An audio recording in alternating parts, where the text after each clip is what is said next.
reason that I'm running is that I feel that I've served for 10 years and there's unfinished business that needs to be taken care of. Some of the most important ones are the whole issue of uranium mining and milling, and the other one is the cleanup in Los Alamos that we deal with during the interim, but then we form legislation that comes out of the interim committees that we promote during the regular session. I'm Lujan-Steinborn. I'm running for state representative for District 35. I was born in District 35 off of Bloomdale Street is where I was raised. I grew up selling alfalfa sprouts on the downtown farmers market, which is in this district as well, and very excited for the opportunity to represent that area. Grew up in Las Cruces, went to schools here, and of course came back to Las Cruces to work for Senator Jeff Bingaman. And from 2006 to 2010, I served in the New Mexico legislature and was the vice chair of the Health and Government Affairs Committee, served on the Energy and Natural Resources Committee as well. But really, I'm running for office because I'm passionate about serving our community. I'm passionate about working on public policy issues. We're living during very challenging times. We need to do all we can to create jobs for our area, to continue to improve New Mexico's education system, continue this effort to protect our environment and our culture, and I think we see real divisions in these areas in Santa Fe. We need strong voices who will stand up. And as always, as I found in my previous time in the legislature, we need people who are going to stand up for Las Cruces and people who are going to stand up for southern New Mexico. I found, and I'm sure Antonio has seen it for all of his years, when they talk about the border, they talk as if the border ends at Albuquerque. And so we need strong advocacy for this part of the state. And I'm excited to get back in and start representing this area again in Santa Fe. That's why I'm running. Start with the issue of that sort of dominated the session this past year or this year. Do you support legislation that would prevent illegal immigrants from obtaining New Mexico driver's licenses?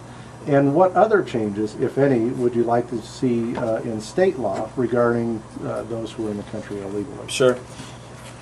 It's important to know that we are not the federal government. New Mexico does not have primacy over immigration policy. And so I remember we talked about this 2 years ago, and what is the appropriate role for New Mexico in a situation where the federal government has not done what they need to do to address our border issues. New Mexico, as we know, is the most diverse state in the country. We are the most Hispanic state in the country.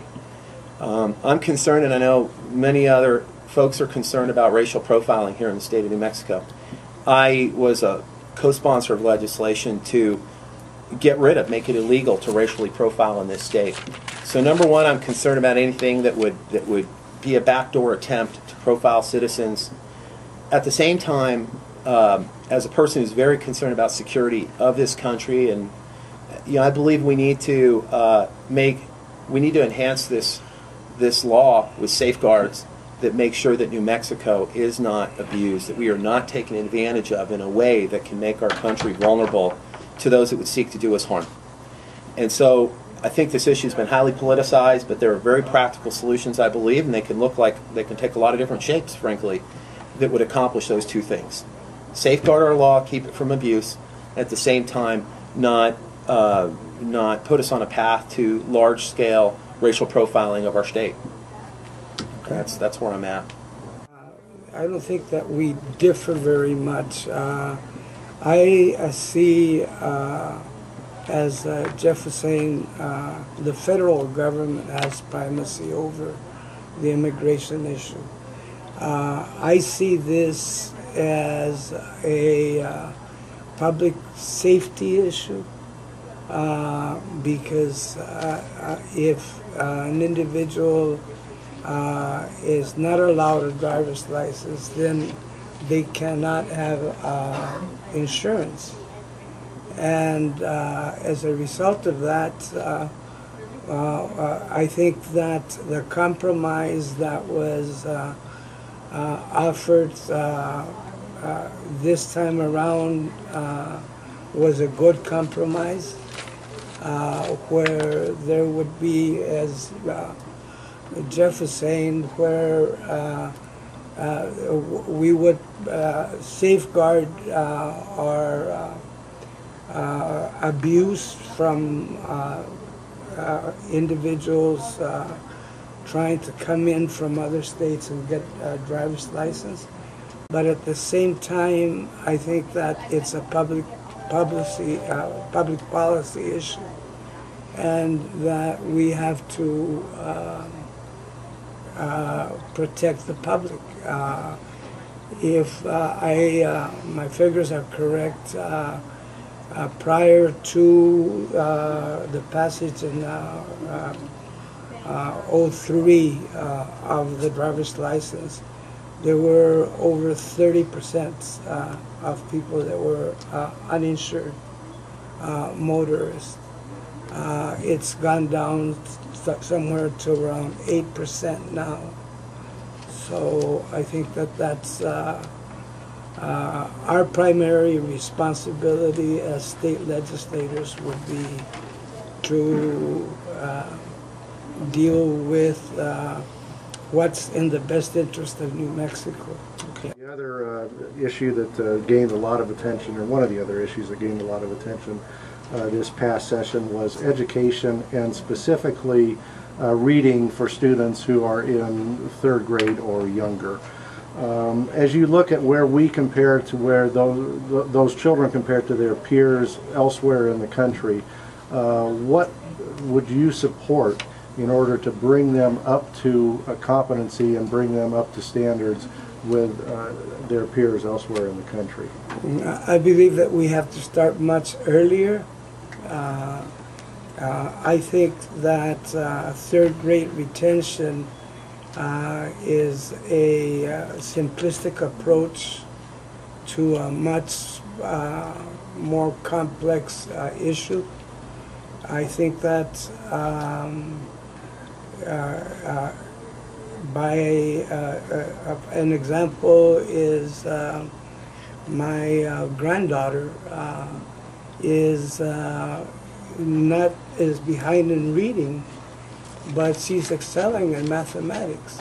So what happens to those individuals that would get bored with school, or we more than likely would lose them?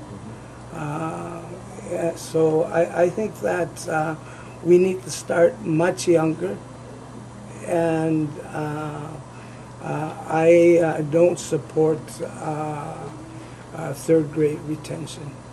You know, when I was in the legislature before, I sponsored a bill to work with the education department. I worked with public education department to do a little study. Unfortunately, it was at the tail end of the previous administration, to look at the correlation between 4th grade reading and math levels and high school graduation rates, and 8th grade.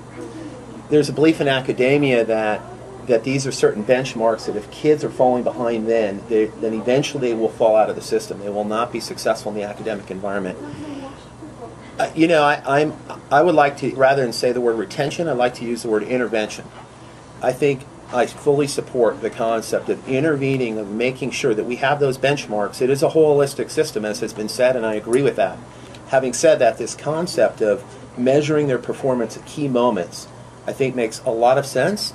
Certainly the 3rd grade reading levels and writing levels are very important, but we have to fund it. And this was a divide in Santa Fe. It's easy to talk the talk. It's like veterans. Politicians love to talk the talk, but then they don't walk the walk.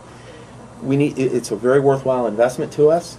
In the state of New Mexico, we have extremely high rates of poverty, extremely high dropout rates. No legislator, no public servant should be satisfied with that.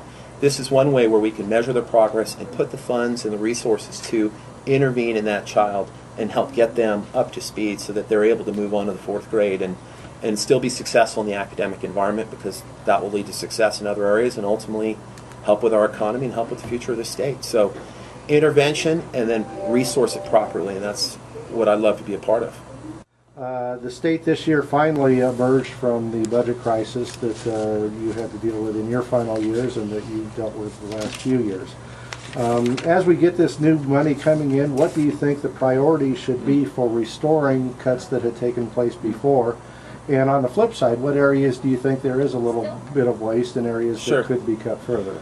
First things, we need to get on solid fiscal ground, and so that means that before we start celebrating new money, we need to build up our reserve funds as a state. We need to make sure we're on very solid ground.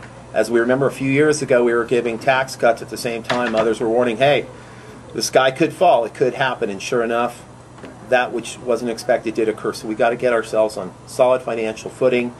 I think beyond that, looking at Medicaid, looking at the cuts that have happened, looking at folks at the DD waiver program, some of the most vulnerable amongst us here in society.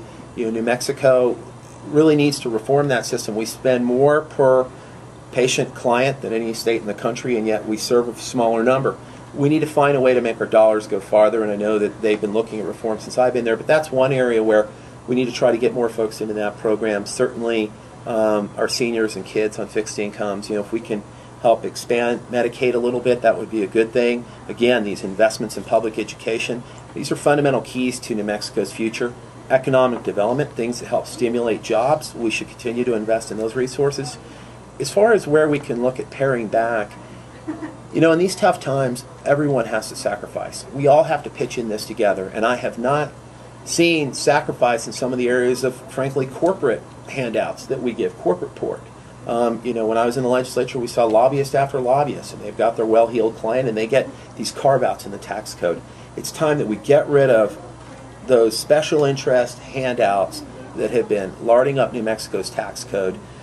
If we do that, I think we can definitely reprogram those funds to help with relief for real small businesses creating jobs in this state, help invest in education, help invest in infrastructure, and build up our reserve funds. This would be the approach to the budget I would be looking to take. Yeah, I believe that we have to be on solid fiscal ground